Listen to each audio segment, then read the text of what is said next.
పెట్టినా కానీ ఇక బ్లూ కలర్ పెట్టు, పింక్ కాదమ్మా, బ్లూ పెట్టాలి. అక్కడ రాంగ్ పెడుతున్నావు చూడు చూడు, గ్రీన్లో బ్లూ పెట్టేసావు చూడు. పింక్ తీసే అక్కడ బ్లూ పెట్టు.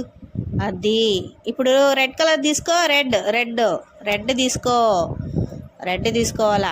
అది పెట్టుమా, గుడ్ గర్ల్, కరెక్ట్గా పెట్టుకోగానికా. ఇప్పుడు గ్రీన్ కలర్ తీసుకో.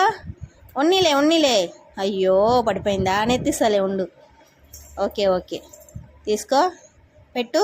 ఇప్పుడు గ్రీన్ తీసుకో, గ్రీన్ కలర్ తీసుకో, green colour. Good girl. Yellow తీసుకో, ఎల్లో. ఎస్. ఆరెంజ్ తీసుకో, ఆరెంజ్. Good girl. అంతేనా? ఇలా నేను ప్రతిరోజు కూడా గానికకి ఏదో ఒక గేమ్ అనేది చెప్పిస్తూ ఉంటానండి. తను కూడా ఒకసారి చెప్తే చాలు ఈజీగా క్యాచ్ చేస్తుంది. మనం పిల్లలకి ఇలా సింపుల్గానే గేమ్స్ నేర్పిస్తూ ఉంటే వాళ్ళకి గేమ్స్లో ఇంట్రెస్ట్ పెరుగుతుంది.